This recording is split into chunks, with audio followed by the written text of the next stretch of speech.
আসসালামু আলাইকুম রহমতুল্লাহি বরাকাতু। আলহামদুলিল্লাহ, সালাতু আসসালামু আলা রাসূলিল্লাহ বাদ।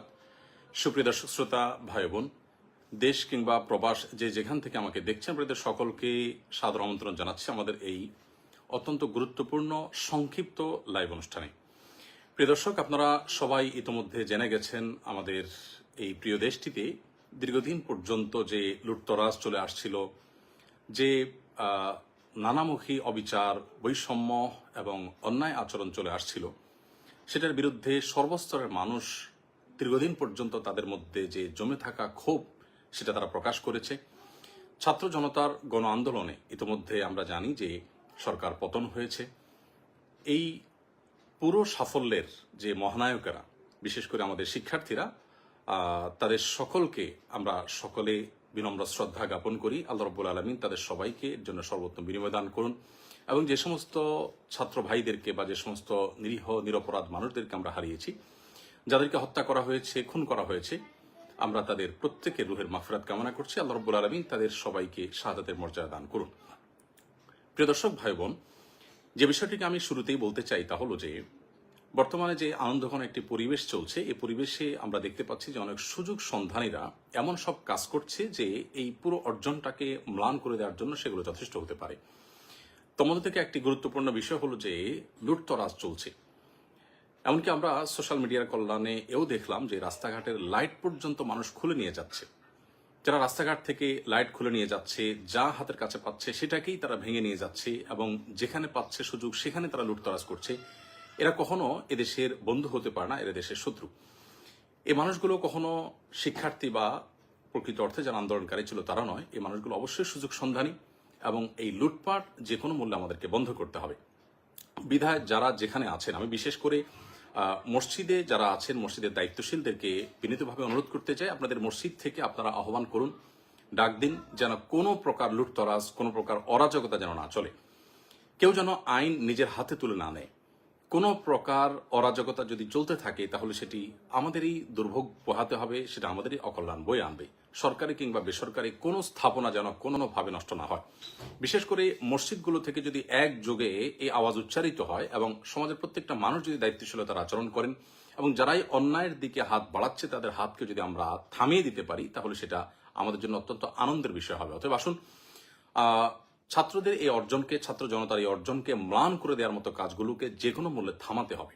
আর না হলে এটার জন্য আমাদের সবাইকে কিন্তু পস্তাতে হতে পারে। বিধায় আমি বিনীতভাবে অনুরোধ করছি যে লুটতরাজ বন্ধের সবাই উদ্যোগ নিন। আপনার আশেপাশে কেউ লুটতরাজ করছে, আপনি তাকে থামিয়ে দিন। এমনকি আপনার গণভবনে যারা গেছেন সেখান থেকে অনেক কিছু নিয়ে এসেছেন। এটি মুসলিম সুলভ আচরণ নয়, এটা কোনো নীতিবান, কোনো আদর্শবান মানুষের কাজ নয় যে আপনি সেখানে রাষ্ট্রীয় সম্পদ যেগুলো আছে এগুলো তো রাষ্ট্রের সম্পদ, আপনার ট্যাক্সের কেনা টাকা জিনিস, এই দেশের জনগণের জিনিস। অতএব আপনিও যদি সেটা দিন শেষে লুটতরাজ করেন, তাহলে লুটতরাজকারীদের সাথে আপনার পার্থক্যের জায়গাটা কি থাকলো? আমি আবারও বলতে চাই অত্যন্ত বিনয়ের সাথে যে প্লিজ সবাই যার যার জায়গা থেকে শান্তি বজায় রাখুন এবং সবাই শান্ত হন। প্রিয় নবী সাল্লাল্লাহু আলাইহি সাল্লাম যখন মক্কা পুনরুদ্ধার করেছেন, মক্কাকে স্বাধীন করেছেন, তখন কিন্তু তিনি মক্কায় কোনো মানুষের কোনো প্রকার জানমালের ক্ষয়ক্ষতি হতে দেননি, বরং সেখানে একরকম অনেকটা রক্তপাতহীনভাবেই কিন্তু তিনি মক্কা বিজয় করেছেন। তার সে মক্কা বিজয়ের ইতিহাস আমরা স্মরণ করার চেষ্টা করি এবং মক্কা বিজয়ের সময় তিনি যে বিনয়ের পরিচয় দিয়েছেন, তিনি যে আল্লাহর কৃতজ্ঞতা জ্ঞাপন করেছেন, সেটিকে আমরা স্মরণ করি। সেই সাথে বিশেষভাবে আমি বলতে চাই, সংখ্যালঘুদের উপর যে নির্যাতনের সংবাদ উঠে আসছে, এর কতটা সত্য কতটা মিথ্যা আমরা জানি না, তবে আমি বিশেষভাবে মাদ্রাসা শিক্ষার্থীদেরকে বলবো যে আপনারা অনুগ্রহ করে আপনাদের আশেপাশে থাকা হিন্দুদের স্থাপনা, ঘরবাড়ি, তাদের মন্দির, উপাসনালয়, এগুলোতে কোনো মানুষ যাতে আক্রমণ করে অন্যায়ভাবে সেখানে কোনো প্রকার জুলুম করে সেটাকে উদুরপিণ্ডি বুদুর ঘাড়ে চাপাতে না পারে, সেজন্য আপনারা সজাগ থাকুন। এবং এই কর্তব্যটা, এই সময়টা যদি আমরা সবাই মিলে পালন করতে পারি, তাহলে সেক্ষেত্রে এই বিজয় বা এই উৎসব যেটা আপনারা করছেন, গোটা দেশে মানুষ করছে, আমরা সবাই করছি, সেটি প্রকৃত অর্থে উৎসবে পরিণত হবে। বিধায় কোনো সংখ্যালঘুর উপর যদি নির্যাতন হয়, তাহলে সেক্ষেত্রে যে জুলুমের বিরুদ্ধে আন্দোলন হলো, যেই জুলুমের বিরুদ্ধে এই গণ আন্দোলন হলে, গণ অভ্যুত্থান হলো, আমরা ৭১ দেখিনি, আমরা ২৪ দেখেছি। আমরা এই গণ আন্দোলনের যে সাক্ষী হয়েছি, সেটি প্রকৃত অর্থে সার্থক হবে তখনই যখন এটাকে সম্পূর্ণরূপে সংখ্যালঘুদের উপর নির্যাতন বন্ধ এবং সকল প্রকার লুটতরাজ বন্ধ করার প্রচেষ্টা আমরা প্রত্যেকটা মানুষ করতে পারবো। আমি আবারও বলছি যে সংখ্যালঘুদের নিরাপত্তা সবাই নিশ্চিত করুন প্লিজ। মসজিদের মাইক থেকে হিন্দু ধর্মাবলম্বীদের ঘর বাড়ি তাদের স্থাপনায় কোনো প্রকার কেউ হাত দিয়ে যদি কোনো কিছু ভাঙতে উদ্যত হয়, আগুন দিতে উদ্যত হয়, কোনো প্রকার অন্যায় আচরণ করতে উদ্যত হয়, তাহলে ইমাম সাহেবের নেতৃত্বে সেই কালো হাত ভেঙে দিন, সেই কালো হাতকে থামান। নবী করিম সাল্লাল্লাহু আলাইহি ওয়াসাল্লাম বলেছেন, উনসুর আখাকা নাসর যালিমান ওয়া মাজলুমা, তোমার ভাই অত্যাচারী হোক আর অত্যাচারিত হোক, সর্বাবস্থায় তুমি তাকে সাহায্য করো। অত্যাচারিত যে তাকে সাহায্য করার অর্থ তো খুবই পরিষ্কার, যিনি অত্যাচারী তাকে সাহায্য করার অর্থ হলো তার অত্যাচার থেকে তার হাতটাকে বন্ধ করে দেওয়া, থামিয়ে দেওয়া, অর্থাৎ তার অত্যাচারকে বন্ধ করার উদ্যোগ নেওয়া। অতএব আসুন প্রতিটা মসজিদের মাইক থেকে সংখ্যালঘুদের রক্ষা, তাদের প্রতি অন্যায় আচরণ যাতে কোনোভাবে না হয় সেগুলো আমরা সতর্ক করি, প্রত্যেকটা মানুষকে সজাগ করি, সবাই যেন চোখ কান খাড়া রাখি। এবং সেই সাথে বিশেষভাবে যত প্রকার লুটতরাজ হচ্ছে বা হয়েছে এগুলো যেন বন্ধ হয়।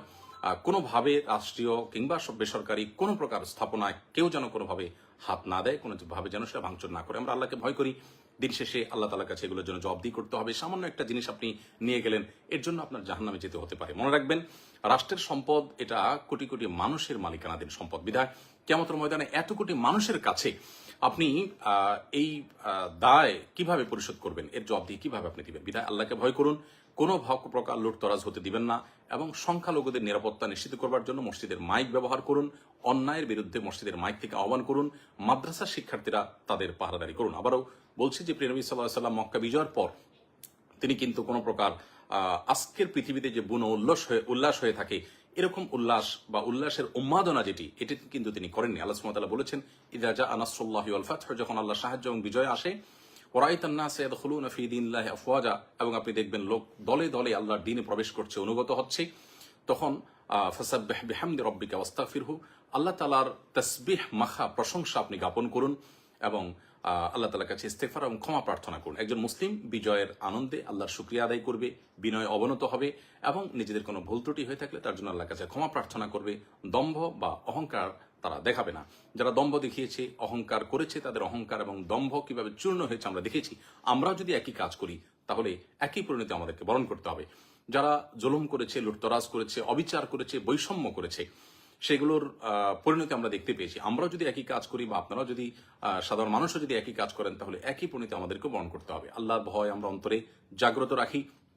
আমি সর্বস্তরের উলামা ইকরামদেরকে এবং সকল সচেতন নাগরিকদেরকে, আমাদের সম্মানিত ফলোয়ারদেরকে বিনীতভাবে অনুরোধ করতে চাই, প্লিজ সবাইকে শান্ত হতে বলুন এবং সকল প্রকার অন্যায়কে থামিয়ে দিন। সেই সাথে এও বলতে চাই যে আমাদের মহান মুক্তিযুদ্ধের যে চেতনা ছিল, বৈষম্যহীন সমাজ ব্যবস্থা গড়ে তোলা এবং প্রত্যেকটা মানুষের অধিকার, ন্যায্য অধিকার তাকে যথাযথভাবে বুঝিয়ে দেওয়া, সেটা যেন পুনঃপ্রতিষ্ঠিত হয়।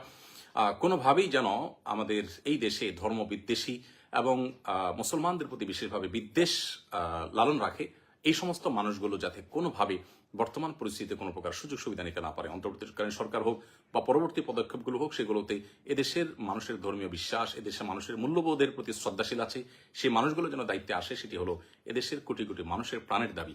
অতএব আমরা সেই দাবিটাও যার যার জায়গা থেকে উচ্চারিত করব এবং প্রিয় স্বদেশকে আল্লাহ রাব্বুল আলামিন নিরাপদে রাখুন, ভালো রাখুন, শান্তিতে রাখুন, আমরা সে দোয়া করছি।